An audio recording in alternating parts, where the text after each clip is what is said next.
ఎక్కడికో ఎగిరింది. అది ఏమైంది? తన మనిషిని వెతుకుతూ ఇక్కడొచ్చి వాలింది.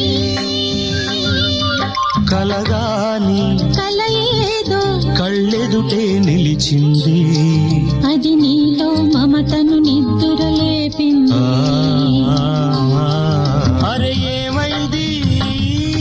ఒక మనసుకు రెక్కలొచ్చి ఎక్కడికో ఎగిరింది. అది ఏమైంది?